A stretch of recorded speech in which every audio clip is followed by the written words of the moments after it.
Welcome, wandering souls and lost sailors, to the Ship of the Dead podcast.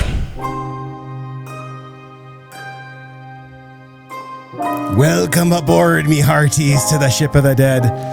My guest today is the Eldritch Wizard of the OSR, Gavin Norman. Gavin is the mastermind behind Old School Essentials, the game that redefined presentation and layout for modern RPGs. OSE remixes Tom Moldvay's 1981 classic, The Basic Expert Rules for D&D, for a more modern audience, not only rewriting the core rules, but presenting adventures in a clean, streamlined way that is easy to use at the table. His campaign setting, Dolmenwood, first presented in the Wormskin Anthology of Zines, was recently awarded Questing Beast's Best D&D Book of 2025. Others are saying it's the best RPG setting of all time. Gavin, welcome aboard the Ship of the Dead. Thank you. I like your Cornish pirate accent, by the way. Oh, thank you. I mean, I'm an American who grew up watching pirate nonsense. So right. To me, it's all just like shitty pirate, Yeah, my mom actually lives in Cornwall, which is pirate country. So. Oh, nice. I was watching the Bastard Quest or something like that, and I met the guy at UK Games Expo, and he was telling me like, oh yeah, we had a hard time like figuring out our accents, and I was like, what are you talking about, dude? You guys could just talk. Like they're all British. So to them, like they don't sound like pirates, but to us, we're like, Everyone sounds like a pirate. Yeah, exactly. You sound like a pirate as far as I'm concerned. Yeah. Yeah. Well, today, in addition to diving into the worlds of Old School Essentials and Dolmenwood, Gavin and I are going to discuss Sandbox settings. What are they? What makes them tick? How to run them? All that good stuff. But first, Gavin, I've been thinking a lot about this because I feel like every creative project has like kind of an elevator pitch or an initial concept when you're first thinking about it. Yeah. And I just wanted you to know that when I thought of this podcast a couple years ago, I was like, oh yeah, it'll be me and like Jacob Hurst or Gavin Norman or Kelsey Dion, like talking about something. So today is like a capstone, great way to kick off season 2 of the podcast to have you on the show. Fantastic. Right. Great. That's really cool. So my first question is, what are you into right now? I'm always like getting obsessed with like right now I'm building an Ooze Commander deck for Magic. Right. And we're listening to Dungeon Synth. Like, what are you into right now? I guess a few things. I'm into a writer called Matthew Hughes. I discovered him through the Songs of the Dying Earth, which is an anthology of Dying Earth stories, not written by Jack Vance, written by other authors. Matthew Hughes wrote one of those, which was my favorite one. And just kind of looking into his other books, he's written like, I don't know how many tons and tons of novels in this like, thieves and wizards doing weird antics in Dying Earth setting, which I love. So I've been getting into his stuff. I'm reading Nine Tales of Rathalon at the moment, which is excellent. Are you a music guy at all? Yeah. I was going to say I've been getting heavily into 70s jazz over the last couple of years. Oh, nice. Yeah. Do you know Brad Kerr? I do, yeah. I work. Oh, yeah. Of course you do. So yeah, Brad, I feel like you, me, and Brad need to do like a 70s jazz music because I have a degree in jazz guitar, so like we should definitely. Crazy. Yeah. Nice. I mean, I went to jazz. John McLaughlin is one of my favorites, actually. Oh yeah, Mahavishnu. Let's go. Yeah, awesome. What have you been listening to? Like specifically? Like Herbie Hancock, Miles Davis, John McLaughlin. Dude, that's Bitches Brew. Digging back a bit, like getting into a bit of like 60s and 50s stuff, John Coltrane, stuff like that.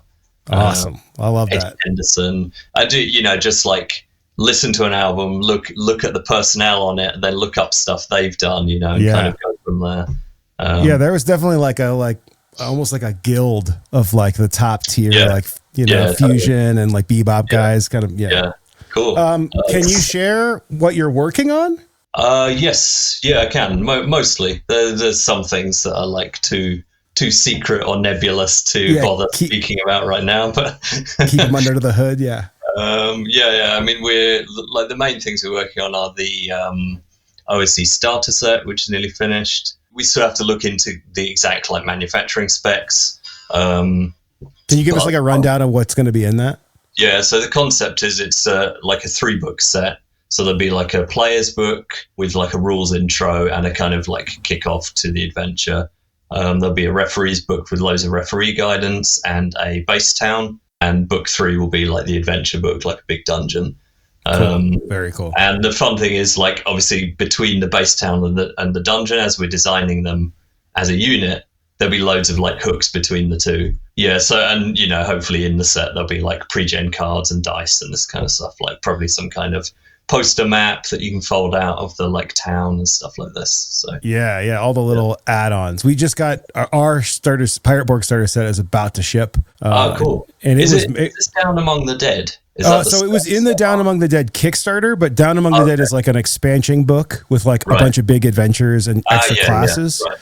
Yeah. But like at Gen Con 2 years ago, I got the Arkham Horror RPG starter set. Oh, right. Nice. I mean, it was like $30, and they had it was mostly paper, but the paper in there was like a puzzle and like dungeon, or the equivalent of dungeon maps, like a map of the town. Right.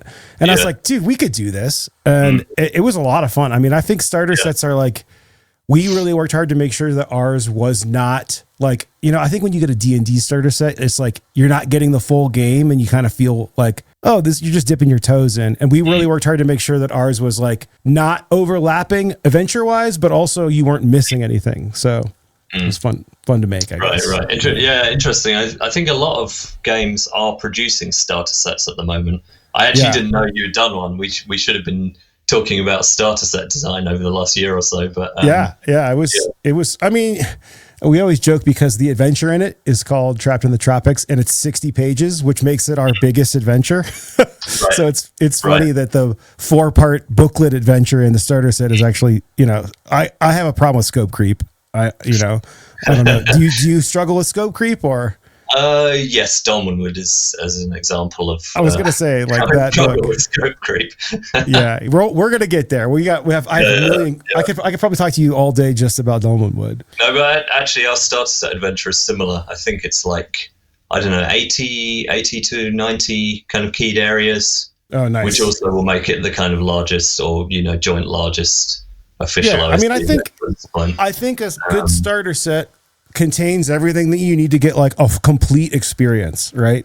Right. Yeah. Like, I don't think anybody should buy a starter set and then be like, we didn't really get to play that game because it was just the starter set. I think in today's day and age, it should be like a self-contained, let's pull OSE off the shelf. And then if they bite, then you can get more stuff, right? Yeah, exactly. Yeah. With the base town as well, like, there's really a lot of content. I sometimes wonder if it's too much, as you were saying. Sure. It kind of depends on who the audience is. Like, if it's 8-year-olds, you probably don't need 100 keyed rooms. But if it's someone coming from 5e, which I'm going to guess that's probably a lot of the core demographic, right? Mm-hmm. Are you designing the whole thing? Or are you working with a team? No, it's me, Brad Kerr, and Chance Dudenak have designed it. Yeah. Just, these two guys, not very accomplished designers or anything. Right. The Black Worm of Brandonsford, like, I cannot believe how much that gets brought up as, like, that could have been the starter set, right? Like, that thing is perfect. Yeah, it's been great working with them. I just kind of, when I wanted to expand Necrotic Gnome, Brad and Chance were the first two people who popped into my head as like people who are doing great like third-party adventures for OSE. Yeah, reached out to them and they were both like down. So that's win-win, man. That's like building the dream team, right? Yeah, totally. Are you working on anything like for fun? Are you like running any games, designing any? I'm actually running the starter set as it happens. Yeah, like for years I've just been running games online, but now we've got like in our house now we have like a nice kind of dining table area, and our daughter's a bit older now, so it's not so much like high stress, seat of the pants kind of like, what's going on, young child kind of vibe. Is she old enough to play yet? No, she's 6, so okay. A couple of years maybe. And just through her friends, I've met a lot of like parents who are either into D&D or played like decades ago, or like are interested. So I just thought, hey, let's just start a casual home game. I've got like the starter set I can run. I've got loads of adventures I can. Of course. Are any of them like? Do they ever know who you are? No. Yeah. No. Okay. That's fine. The one guy who played years ago, he came to the first session with a folder, and inside it was his like Holmes D&D book from like 79 or whatever. And I was cool, right? you will be right at home. Yeah, that's good. That's good. But none of them have like showed up with an OSE book and been like, no, not yet. No. Yeah. They're like, wait, is this you? Wait. Right. Oh, well, with that in mind, let's talk about OSE, because like I feel like you've talked about this somewhat, but let's maybe put like a summary on like why did you start OSE? Like when did it become a commercial venture for you? And for me, I really want to know like some of your influences either in the RPG scene or elsewhere, especially for like the level of information design, because I feel like there are a million retro clones, a bunch of BX clones. This is clearly the one that has taken off, at least commercially. Like, tell us about the history of it. Yeah, I mean, it started, I mean, I guess it's probably very particular to me, which I guess probably creative projects, that's always the case. But like, I was running BX and kind of old school adventures and stuff like that. And I just noticed that like, I would be needing to look up information during play, checking on what a spell does or, how a monster's special ability works or whatever. And I just noticed that I'd be sitting there, in this kind of bit like adrenaline pumped kind of vibe, like trying to like scan through these like big paragraphs of text. Like, how does this work? How does this work? And I just mentally, I kind of couldn't process it. So I started making a like quick reference version of the BX rules just for myself, just like a way to present stuff in a more like kind of bullet point way, like where you could jump to the information you need very quickly. Yeah, initially just for use in my own games. And this was back in the Google Plus days. I started just kind of sharing stuff on my blog and on Google Plus. Like if you had to put a year, or if you can, a month on the first OSE release, when would that be? Oh, this was before it was called OSE. Actually, I called it BX Essentials originally. Oh yes. 2016, 17, I think, something like that. So we're talking like you're on your 10-year anniversary.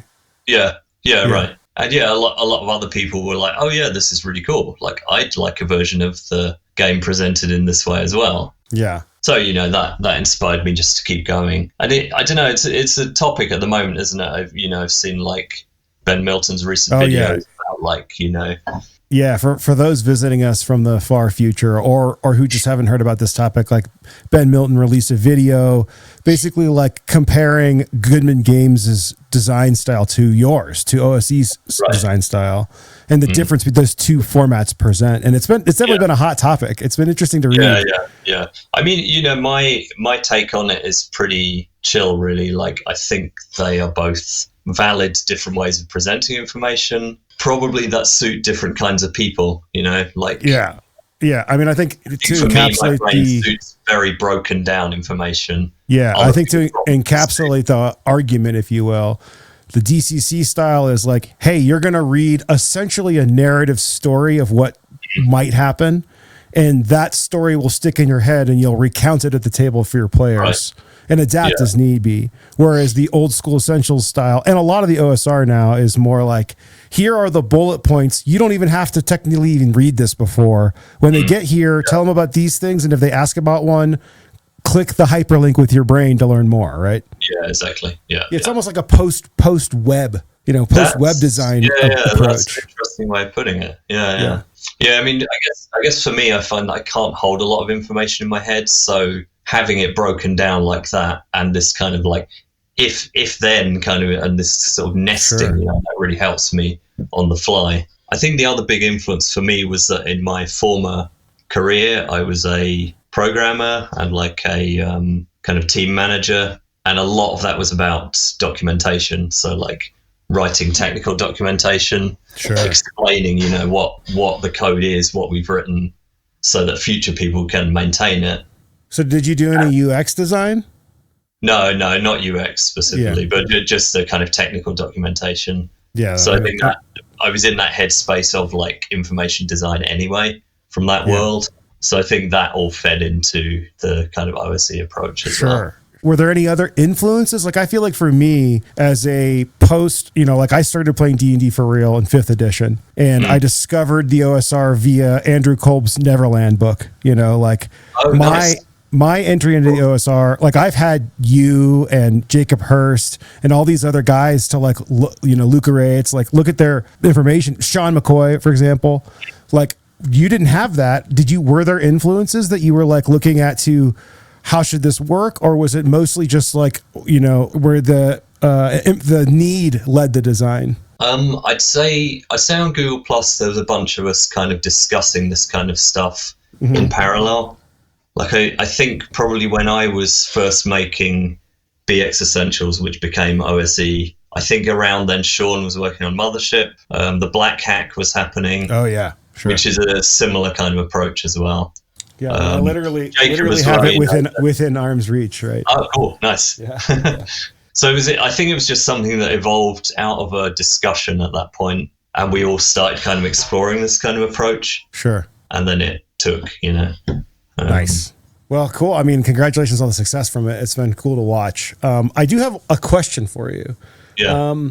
So I ran OSE last week, 2 weeks ago, and I have played a lot of OSR games, but I haven't actually played that much. I haven't run that much OSE. I've played a decent amount, but I immediately bucked off of having to roll under sometimes and roll over other times. Right. Like, for example, you roll over for saves and under for skill checks, and then you're rolling and adding a modifier against an ascending or descending AC when you're in combat. If you had to do it all again, or if you had to make a new system from scratch, not like an iteration like Dolmenwood, would you still do that? Do you just like all those different systems because of your history with it? Or do you think that's actually the best way for it to work? Yeah, it's a tricky one. There's a lot of different aspects, I think. Talking about roll under ability checks, it's just a super clean way of doing it. You roll your score, higher is better, 3 to 18. Then you roll a d20 under or equal to that value, you get like a super clean mechanic. But then when you mix that with all the other mechanics in the game, it gets more jumbled, as you say. Yeah.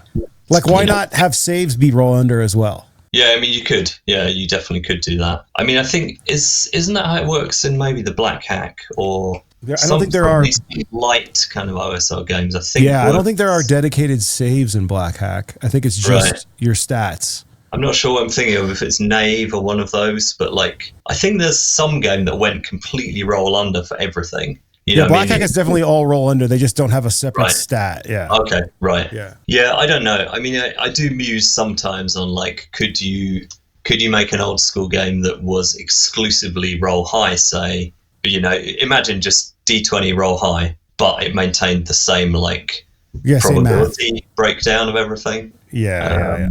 I mean, the trouble with the roll under ability checks, you get if someone has an 18 score, they only have a 10% chance of failing if you roll a 19 or 20. Whereas with a D&D based modifier versus a difficulty class, the modifier is much smaller. It doesn't make so much difference. So it's quite a different probability breakdown. Well, and the AC can ascend forever, right? Right. Yeah. Yeah. Or descend, depending on your preference, right? Yeah. So I guess, which one do you use? Ascending or descending AC? I actually use ascending. My brain is wired in descending, plate mail is AC3, always will be. Yeah. But I just find ascending is kind of smoother at the table and easier for newer players to grasp. So yeah, I mean, especially in today's, 5th edition spawned player base. Well, let's talk a little bit about Old School Essentials Month, because I know it's coming up. You're doing a really cool combination. It's kind of like a combination crowdfunding thing where everybody is making, I think it's all kind of demon hellscape inspired projects, right? Exactly, that they're all kicking at the same time, or excuse me, they're all backing at the same time on BackerKit. Tell us about that.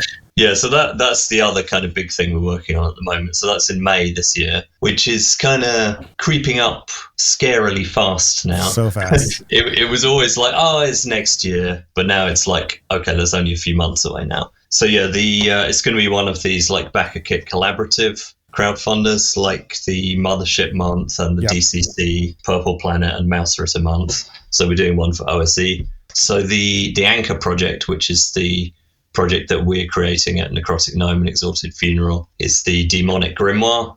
So it's a 176-page tome dedicated to evil, summoning, demons, pacts, familiars, all this kind of good stuff. Loads and loads of new monsters for OSE, 8 different demon lords, all detailed with their cults and different spells their followers have, and like the types of demons that are their minions. So that's going to be the kind of core of the event. And then around that, we've got like, I think there's 11 currently live, or like teaser page live, other campaigns, and then we should be a total of around 15 to 20 campaigns all going live at once, all around this theme of demons. Is it accurate to say that all of the collaborators or other creators that were either selected or approved by you guys? Yes. Yeah.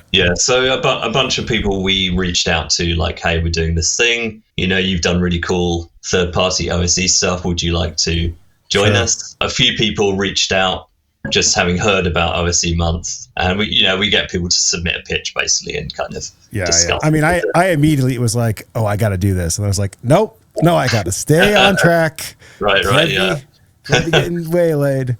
Specifically because of the theme that you guys are doing, I want to ask, do you have like family members that are still religiously afraid of D&D? No, I never encountered that, actually. I mean, I grew up in the UK. I mean, I think it was a tiny bit of a thing there, but it wasn't like a really big deal like it was in the US. Yeah, it's just funny. My mom was here last weekend, and I was showing her Down Among the Dead. And she's not super religious. Hi, Mom, if you're probably listening, if she probably is. And she got past this page with like a bloody witch like floating in the air, and she said something like, "It's a good thing your grandmother's not alive to see this game." Right. And I was thinking if I were doing something for this OSE month, she would definitely feel that way. Right. But also, like, killing demons is fun, right? Yeah, exactly. Okay, so beginning of May. Is there an actual date for it? I think off the top of my head, I think it's May 6th to June 7th, something like that. Okay, great. So a month, yeah. Yeah, I mean, when I was writing OSE originally, obviously there was a point where I was like bringing a lot of monsters in from the AD&D monster manuals. Yeah. The AD&D Monster Manual 1 is my favorite RPG book of all time. So it's like, that was like sacred work almost, doing that. Sure. And I love the Devils and Demons section. Wait, so what year did you start playing? 1984 with the nice. Beck Me Red Box, yeah. Perfect. I mean, I guess that makes sense, right? Right. Yeah. But I always felt I could do more for demons than just add like 10 or 15 monsters to the... Yeah, sure. I mean, if it's anything like the Dolmenwood monsters approach, which we'll get to a little bit here, I can imagine it's a little bit more fleshed out. Yeah. I mean, it's actually just the standard OSE monsters, but there's a lot of them, and there's a lot of other material in the book around the monsters. Oh, okay, cool. Very cool. That's always what I wanted to do. Not just add a handful of monsters to the monster section, but like have all this other material, so you have all the rules for like summoning and binding and magic circles, all this kind of stuff. Very cool. Yeah. Does your book have adventures in it, or is that kind of what the other? No, it doesn't. That's what the other guys are making. The collaborators are doing. Yeah. Got it. Very cool. Well, without further ado, let's pivot to Dolmenwood, because this is definitely like kind of the hot topic, I think, in the OSR. Right. It's shipped recently. I've got just to show it off. Here's my 4 core books. Right? Oh, nice. Cool. I want to know. I mean, I am especially interested because I'm in the middle. I've just finally, now that we've shipped or are about to ship, I'm finally getting back to my Dark Caribbean setting book. And when this thing showed up, I mean, I had looked at the PDFs, but especially the campaign book, I definitely, I'm sure other designers can sympathize. I definitely had a like hair pulling, like, oh no, I got to go back to the drawing board. And I had to have like a talk with myself. Like, I was kind of mad how good this book is. These books are, I apologize. But I had to talk with myself, and I was like, you know what? Pirate Borg is not Old School Essentials. I'm not Gavin Norman. Like, what is going to go in my thing is different. But that being said, there is so much stuff in this book. Like, how did it get started for you? What were the like core influences? Have you been working on this the whole time you've been running Old School Essentials? Does it predate that? Give us the backstory. Yeah, I think probably Dolmenwood emerged slightly before BX Essentials. Must have been around 2015, I think, the very initial kind of inklings of Dolmenwood. But like as your home setting? Yeah. I was running games in it after a while. Yeah, as my home setting. Yeah, I think the initial idea was like, what if we kept the like D&D rules framework, but instead of your standard elves, dwarves, halflings, instead of your standard like orcs, goblins, blah, blah, if we kind of swept all that kind of stuff aside and replaced it with like fairy tale and folklore inspired, characters and monsters and so on. So actually it kind of tied in a little bit with Old School Essentials in that originally I had the game split into these different books. So there was like the rules book, and there was the character book, and there was the monster book, etc. And the idea was that to run Dolmenwood, I would just keep the OSE core rules book, and then all the other stuff, the characters and monsters, would be new stuff on top of that. So it kind of tied into that sort of modular kind of concept of a rules system as well. Yeah, so the game engine's the same, but different classes, different monsters. Yeah, exactly. Yeah. So that was the origin of the idea in 2015. And we had a hex map, like with 200 hexes on it, of the forest, and started writing up hexes slowly. Found that each hex, a 6 mile hex, it's quite a big area, so you can write quite a lot about each hex. So I remember writing a hex that had a village in it, and then, okay, so what's in the village? So you write more pages about the village and the people that live in it and the shops. And so, soon it was like, okay, wow, this is a big project, So I think probably originally, when we had these 200 hexes, we were thinking like, maybe like a short paragraph for each hex, something like that. Yeah. 50 pages, something like that. Yeah, and that's kind of like how Dark Hot Springs Island is, like a few paragraphs per hex, right? Right, but somehow my own kind of, I don't know, I just got carried away, like I love writing about this stuff, and found that I could just kind of write endlessly on the topic, and the whole thing just kind of blew up out of all proportion. Yeah, I mean, which is why it took 10 years to finally have it published. Yeah, just to give an example, if you're watching on YouTube, like each hex has a full page now with a picture, but also like everything going on in that hex. And then every town has like a spread or sometimes multiple spreads, right? Yeah, I think the towns are like 2 to 8 pages, maybe something like that. Yeah. So I guess one of the things that I really wonder about when I'm looking at this, like, I mean, I want to talk about the Wormskin zines, but like, it looks to me like a lot of it was either written in layout or with layout in mind. Like, it seems like everything fits so well on like looking at the NPCs. It's like the NPCs are either like half a page or a full page. It's very clearly fit. There's not this like kind of streaming thing that you'd see in a WotC book where it's like, okay, here's the paragraph about this guy. Okay, that's it. Can you talk about the actual writing process and layout process? Yeah, sure. Yeah. So you mentioned Wormskin, which was a zine that we started publishing Dolmenwood in. I think the first, no, I think I've been saying it wrong. I think Dolmenwood as a concept started in 2013. Okay. And the first issue of Wormskin was 2015. 15, okay. Yeah, that Wormskin was free writing. That was before I'd really learned anything about layout. Yeah. Or that, before I'd kind of come up with this idea of like presenting information in a like easy to reference way. So yeah, in Wormskin originally it was just like, we just write however much we want and there you go, shove it in a page. By the time I got to publishing Dolmenwood, the like full finished game, obviously I'd been through the whole process of creating OSE by that point. So I had a very different perspective on how I wanted to structure everything. Yeah. So then a big part of work actually was taking like older like reams of text and editing them down, to fit in, okay, this has 1 page. This has half a page, whatever, like what can I bring from the older material and fit in that space? So yeah, but a lot of the new material as well then was written within those constraints. Yeah, like you say, I would have like, whatever this faction has like 6 NPCs in it, like the sort of leaders of the faction. Each of those has half a page, that's 3 pages, and etc. Kind of planning it out like that. Yeah, and then so like a lot of the newer material was written directly in layout just to. Okay, so are you actually working in InDesign? Yeah.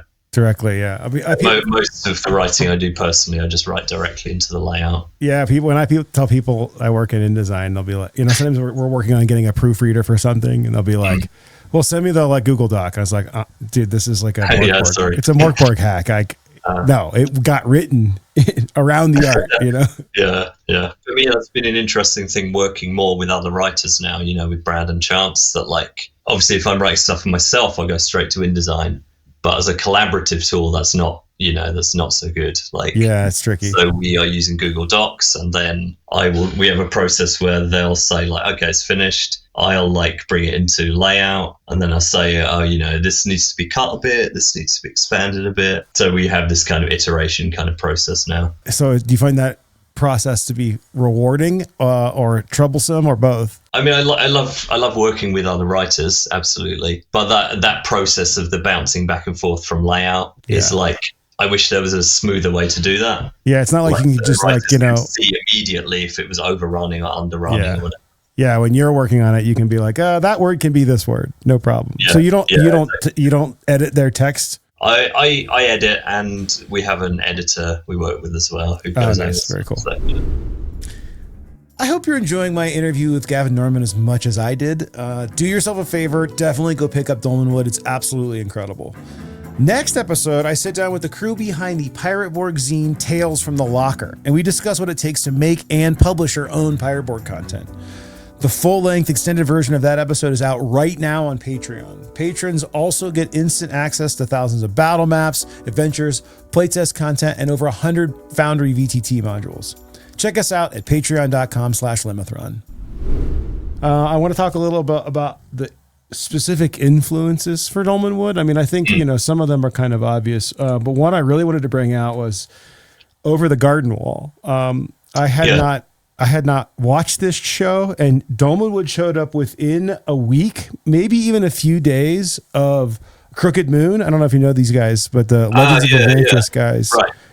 They wrote this really incredible folk horror setting, and they also mentioned Over the Garden Wall, and both books are incredible, and both books are huge. And I was like, well, I better check this show out. Of course, immediately fell in love. Can you talk a little bit about like some of the top influences, like Over the Garden Wall, and like how maybe they are a shift thematically from what we expect from normal sword and sorcery or heroic D&D? Yeah, I mean, I'd say Over the Garden Wall has a strong sort of vibe influence, but it's not one of the main influences. Sure. Yeah. The main influences are Jonathan Strange and Mr. Norrell by Susanna Clarke, including the footnotes. I don't know, have you ever read that? No, I have not. It's amazing. It's a long book. I think if you get a single volume, it's like pretty thick book. But she just goes into these like massive tangents in footnotes. So she'll one of the characters or something will mention like, the Bishop of Blacksbury once said blah, blah, blah. And there'll be like a little footnote, and then it'll go down and tell you this whole story of like in her imagined world, what happened then. And like these footnotes can go on for pages. So that was really, really inspiring to me. Just the idea of like there being a kind of main narrative, but there also being all these like sub narratives below the kind of main story. And I guess the other biggest influence was The King of Elfland's Daughter by Lord Dunsany. So I read both of those, back to back in a short period. And I was just like, wow, I want to run a D&D game that is like, has this kind of fairy tale vibe rather than sword and sorcery. I mean, I absolutely love sword and sorcery as well. Of course. Like, at that time, it just kind of hit me. But this is like circa 2013? Yeah, it must have been. Yeah, so did you like revisit those books during the writing process? I haven't actually, no. I've read them each exactly once. I have them right here on my bookshelf, and like they're high up on the to be read again very soon pile, but the to be read for the first time pile keeps growing as well. So dude, you're telling me, man. I have I think for me that book is The Name of the Wind and Wise Man's Fear, Pat Rothfuss. First off, waiting for him to finish, but I was like, I enjoyed those books so much that I was like, I don't want to read them again until he finishes the trilogy. And here it's been 10 years or something. And can I ask you about like your? This is maybe too deep dive for you non-designers, but I want to know your like work process. Like when you were full-time Dolmenwood, when you're like, it's already kicked, you're ready to try to get it to the print. Is it just like 8-10 hours a day? Or do you like to cut your day up into breaks? Is it all writing? Do you write at your laptop? Like what's Gavin's work day look like, Yeah. I mean, I guess I break things up quite a lot, Normally I'll wake up early, have a shower, come straight into my office here and do like half an hour of normally just, catching up on a few emails or whatever. Then go downstairs, make breakfast, make my daughter's lunch before she goes to school. Sometimes go out for a walk or go swimming or something before the day starts properly. But yeah, then mostly I'm just working in my office here, with a lunch break, whatever. Are you like methodical? Are you like, Brandon Sanderson like puts his progress up on a website and he just like chunks through it. Once you kind of had the outline of like all the hexes and all the locations, is it straight down the list, or do you have to like follow your whimsy? Are you like almost solo playing? I'm definitely very organized about it. Like for Dolmenwood, I had a spreadsheet of like, everything that needs to be written, tick off like one by one things that are done, like percentage progress bar, all this kind of stuff. I love that. Yeah. That's very, very developer of you. Yeah. But in terms of what I'm working on, I love to have several projects on the go at once. So like during the day, I'll really jump around between stuff, which actually for me during the sort of peak of Dolmenwood was a bit of a difficult time, that like I had to focus so much on this one thing. It's tiring for me somehow. Like I prefer to, I'll spend an hour on writing something and then like my mind will start getting tired. I'll jump onto doing a bit of layout on something else, just to kind of keep things fresh. So if I have to focus really on one project, can get to be a bit of a drag. Yeah, I'm with you. Well, before we move on to our topic of the episode, if you will, even though we're probably halfway through already, I want to give a shout out to John and the boys over at 3D6 Down the Line. I'm curious to know, like, do you listen to their show? Like, he has been such a big proponent of Dolmenwood. When I first found out about the setting, like that show was what got me my fix, Right. Yeah. Awesome. Yeah. I'm really into it. I hardly listen to any kind of podcasts or videos or anything like that. But as soon as they come out with a new Dolmenwood video, I'm like, oh yeah, right, great. Like desperately trying to watch it. Yeah, I love this stuff. It's just I feel like they really get the setting, and the group, the DM and the players are really great. Like they obviously, I don't know, but I presume they've known each other and been playing together for years. Yeah, so and they're all very open to like taking the adventure in wherever it goes. So like they've been playing through a Melder's song, which is one of the official Dolmenwood modules. Now they're in the kind of aftermath of that. Like I don't know where it's going to go, but it's really cool seeing what John is throwing at them and seeing where they'll eventually take that. Yeah. Do you feel like a sense of pride when you watch people like playing around in your own basically home setting? Yeah, absolutely. Yeah, it's amazing. I love it. I love Dolmenwood has this very detailed, in-depth kind of canon, if you will. Yeah. But also I love seeing, it's a game, I want people to take it in their own direction and do their own thing with it. So I actually have something bookmarked here I wanted to read because I feel like this is very applicable to what you're saying. This is in the starting a campaign section of the GM book, of the setting book. It says, first, an exhortation of the referee. Make Dolmenwood your own and do not fear to alter, expand, or amend what you read in this book. As your campaign progresses, add locations and characters of your own devising. Place adventure modules you enjoy and adapt the setting to the tastes of yourself and your players. I thought that was like... Right. It's very important, I think, to say that, because I think when you get this, like I know when I first got this, I bounced off of it because I was like, I don't have time to read that. Like, what if I mess something up? But it's always nice to know that you can get the designer's grace to make it your own, right? I mean, I felt it was important to put that in because, I think there's a lot of big old campaign settings like Greyhawk or Forgotten Realms or something like that, where people kind of nerd out, or Star Wars, Star Trek, stuff like that as well. Yeah. People go nuts about like the canon and like, oh, well, this character back in 1582 or whatever was doing this and this. And I mean, that's fun in its own way. But for me, that doesn't gel so well with the idea of a freeform role-playing game as a... Absolutely. I mean, this is why I've said this a bunch on the show, but I keep bouncing off of Lord of the Rings role-playing games. Because I feel like either I'm breaking canon or we're doing something that doesn't matter, Yeah. I know what you mean. Yeah. I think it's nice to be presented with a potential route for the lore. Like my approach in Dark Caribbean is, here is a timeline of what happens if the players do nothing. That's a pretty common thing we see. Like, so that there's like, hey, I'm only saying this is a suggestion for you if you need a suggestion. If you don't even need this book, right? That's like right.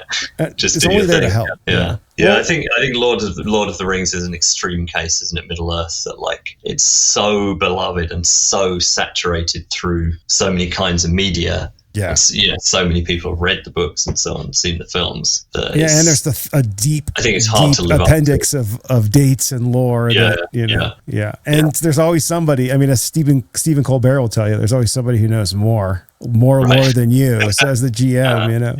Well, with that in mind, let's talk about some Sandbox settings. Like, if you were gonna, let's say you're at a con or at a game store and someone is like, Gavin, what are the most important things to keep in mind when you're designing? And I mean designing as a GM, not for production, not for commercial release. When you're designing and then running a Sandbox settings, like what's your top takeaway tip for those guys? I guess one thing that I always bear in mind is like not really to have a story in mind, just like, think about the place, think about the people in it, think about the bit about their history and why they're doing what they're doing, but don't have in mind like, oh, and then the players do this, and then the enemies react in this way, whatever. I think that is a lot of modern adventures are kind of designed in that way of like a story path. But for a Sandbox setting, that's like kind of setting you up in the wrong direction. I think it has to stay open to whatever the players want to do is what's going to happen. Yeah. And, designing your setting and adventures in that way really helps and sets that up. So when you're prepping and running a Sandbox adventure, like, not necessarily Dolmenwood, because obviously there you're doing a lot of world building, like how much prep would you recommend that a GM puts in? Like, are you populating the hexes just around you? Are you populating all the major cities? Like, what's the right amount like for the next, chunk of the game? I kind of find that difficult to answer because I'm a kind of obsessive over preparer and world builder. Yeah. As Dolmenwood demonstrates. Yeah. That's what I did. I wouldn't recommend that as a great way of running games. Yeah. I mean, I guess ideally, you keep in mind the kind of broad strokes of the setting and the main factions, but, focus in your detail on just the small area where the PCs are currently. And as they move, you can kind of fill in detail around them. Yeah, so you're building enough of the setting so that it can maybe live and breathe on its own, but then you're pointing the camera at the players. Yeah. Not at your NPCs and factions. I mean, they'll come into focus when needed, right? Yeah. I think it's helpful to have a picture of what is there, broadly what the couple of 100 miles region is, not fully detailed, but just a kind of map of it, and what are the main factions, what are the leaders of these factions, who's the most powerful wizard in the land, stuff like that. Sure. Just at a very high level as a background to the Sandbox. When you look back on Dolmenwood, if you had like a meter to place, and this side of the meter is Dolmenwood was very much adapted based off of what my players did in it to, I just ran it for them and it is its own thing on the other side. Like, where would how much did you running games in it actually affect what it ended up looking like? I'd say not a huge amount actually, because there's so much material in there that games I've run have only touched on certain areas or whatever, certain factions. Yeah, hexes you've never even been to. Right? Exactly, yeah. So, a lot of it is stuff that my players never touched. So much closer to this just came from my brain side, which is, I mean, like you said, the amount of content, you'd kind of expect that. And especially in a setting or with a system where you don't have to play test, you're not worrying about CR levels and making sure that this is appropriate.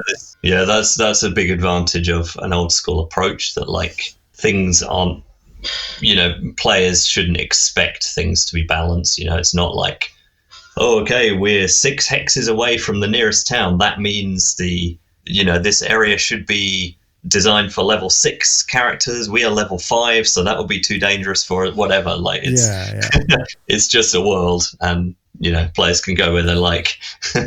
Yeah. Do you use any tools for tracking things that might not be obvious other than just like a Microsoft Word document? Like, are you using things like Obsidian or spreadsheets? Like, what tools would you recommend for tracking a campaign like this? I don't use anything fancy, just like a Google Doc. I kind of wish I did know about better tools for tracking stuff like this. But yeah, just kind of notes in a document. And have you ever heard of Legend Keeper? No. So my buddy makes this website, great, like modern web design program.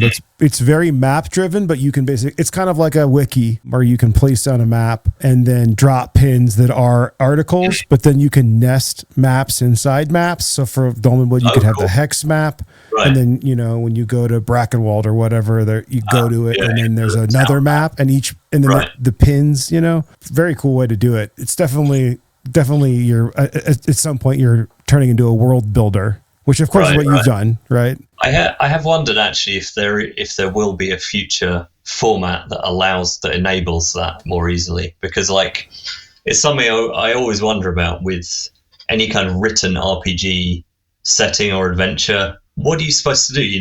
The players go in room 1, there's monsters, they kill the monsters, they take the treasure. Like, the format doesn't really support this, but it feels like you want to cross out, that monster's gone, that treasure's gone. Okay, they go back to town, they come back to the dungeon. In the meantime, maybe you've thought, maybe another monster moved in there. What do you do then? Do you write in that room and now there's a... Yeah.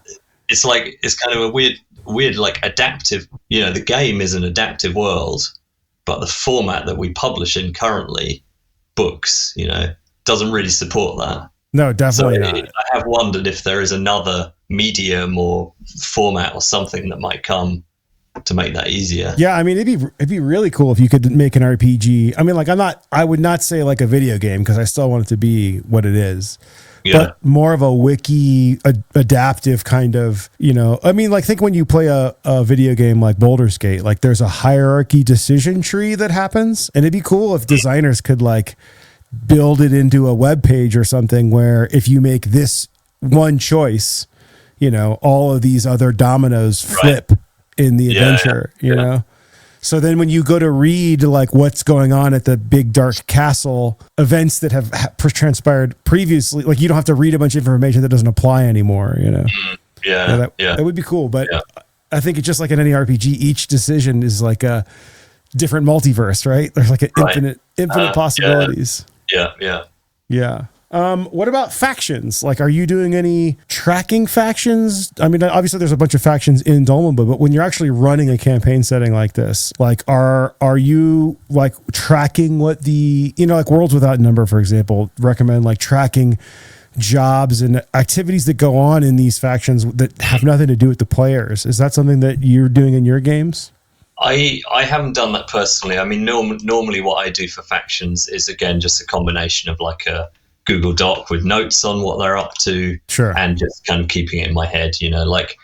For example, if the players are on a quest for one faction, then I'll spend some prep time thinking about okay, if they complete this mission, how would that affect the other factions? How might they react? And then that gives you kind of ideas to bring into future sessions. I've never used it. I know some games, Worlds Without Number have a kind of faction system with points towards them achieving certain aims and stuff like that, and faction turns that you run in between sessions. Seems pretty interesting. I've never tried that myself, but I don't know. Have you ever tried anything like that? No, I mean, I'm working with this idea in Dark Caribbean that every faction and NPC and location have a very, a pound of flesh mothership, very 6 bullet points of what, like I said earlier, what happens if the players do nothing. Because I'm not really into that. I read the whole Worlds Without Number faction tracking and I bounced off of it because I'm I don't want to, I don't need to sit there. I'm not into solo games really. I don't need to sit there and roll up what these guys do on their own. I'd rather just decide narratively. Yeah. But from a designer standpoint, I do like the idea that like, hey, you don't know what's going on. Like you haven't seen this NPC in 2 years. Oh, they lost an arm and killed this person. Like I kind of like that idea, you know? Yeah, I think it seems like a great way to make explicit the idea that like while the game is focusing on what the players are doing, that doesn't mean everyone else in the world is just static. Yeah. I think that, you know, that's a DM principle which you can apply just in your own prep, as I was saying, or you can use a system like this to kind of formalize it or to process through.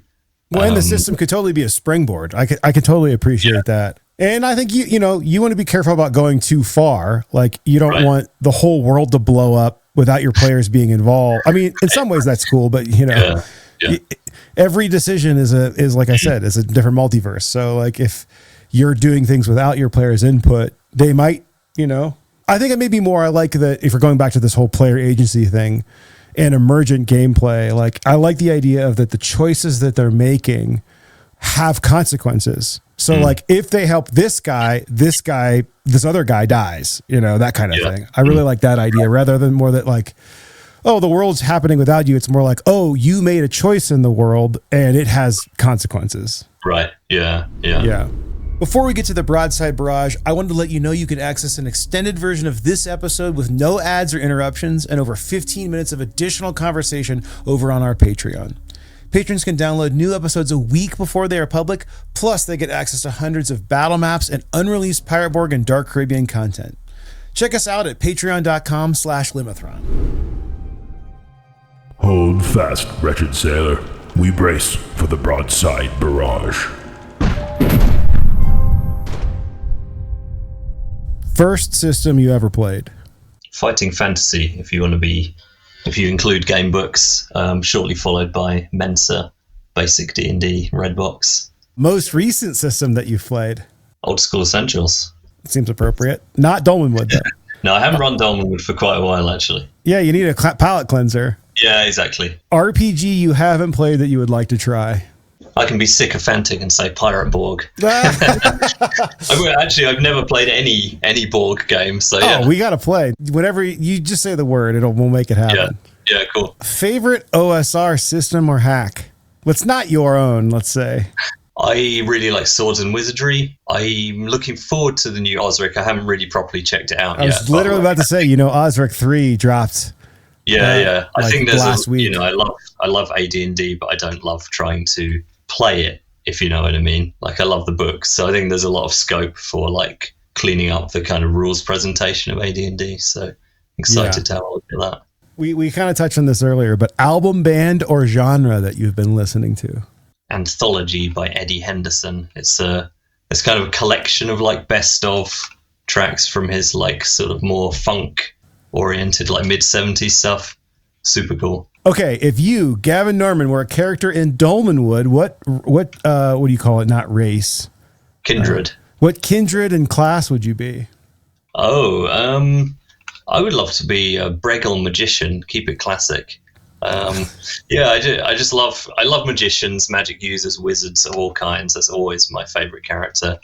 And I don't know, I just really like the Bregels of Dolmenwood. They're like, they're not so different from humans, but they have their own kind of history and culture a bit. And they're not super out there, but they're like furry guys with horns on their heads. Yeah.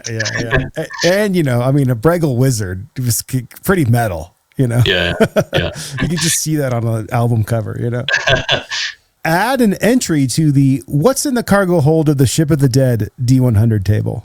A skull wrapped in purple velvet. When you unwrap it, it has a living tongue inside it, which speaks, obviously, and it asks you to take it down to a kind of subaquatic, like, ruined city. Favorite size die? Oh, D12. I love D12s. A favorite classic D&D monster? Intellect Devourer. I just love the brain on legs. Do you have a favorite Dolmenwood monster? Yeah, a lot of them. I really like Mogglewumps, jump to mind. There's this kind of, you meet them in the forest and they look like a sort of shaggy-haired, wandering, befuddled person looking for a cup of tea. I think they're all English, I believe. You know, if you invite them into your home for a cup of tea, then they like turn into this like great kind of fuzzy leonine thing and like eat you and grow to fill your whole house. Like, you know, their limbs and body will stretch between rooms and like. This sounds a lot like those. What are those like furry creatures from Star Trek that keep reproducing? Oh, like the tribbles, yeah. This is one, right? Interesting. This is one creature rather than a bulk. Yeah, it's not producing. Yeah, I gotcha. Right. Do you have a favorite BX spell? Probably invisibility, just because it's so ridiculously overpowered. So infinite duration. So good. RPG or fantasy setting you would most want to live in? I'm going to say visit. Let's go with most want to visit. Okay, right, visit. I thought you were going to say which I would like to run, and I was going to say Dark Sun. Don't want to live there. I don't want to live in Dark Sun. Absolutely not. Yeah.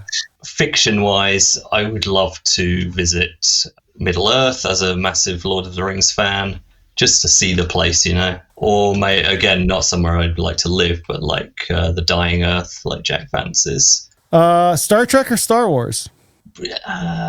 Difficult. Probably Star Trek. Just. I love the original trilogy, Star Wars, but I'm not really into anything else of it. Whereas I love the original series, Star Trek. I love Next Generation. I love Deep Space Nine. So there's at least a bigger kind of expanse of Star Trek. Yeah, understandable. Do you have a favorite fantasy movie, TV show, or book? Yes, I would say the Book of the New Sun by Gene Wolfe has got to be my favorite. Well, in the vein of Star Trek, you're on the Enterprise and you're in the holodeck. What's the first program you load up? I guess right now in the depth of winter, I would load up laying on some amazing beach and just relaxing. Some amazing beach in the dark Caribbean playing Pirate Borg. Yes, there you go. Favorite libation or beverage during your RPG sessions? I have to say I stick with water normally. I drink water constantly. Yeah, in terms of alcoholic drinks, I don't normally drink while I'm running games, but I love High Noon, those like, you know, vodka or tequila mix kind of things. I think my favorite answer to this question so far has been coffee, because I would never think to drink coffee because I'm always playing RPGs at night, but it is the perfect like stimulant kind of drug drink for RPG interaction, you know. Video game or computer game you've logged the most hours playing? Probably Dungeon Master, actually, on the Atari ST. I don't know if you ever saw that, but it's like, it's the originator of that, like, I don't know what it's described as. It's like first person view. You don't see your characters, but you sort of step through like one square at a time in the dungeon. Yeah, it's amazing. Really fantastic, like puzzles and huge dungeon to explore. It's one of the few games I actually finished as well. Nice. Which ties in with playing it for so many hours.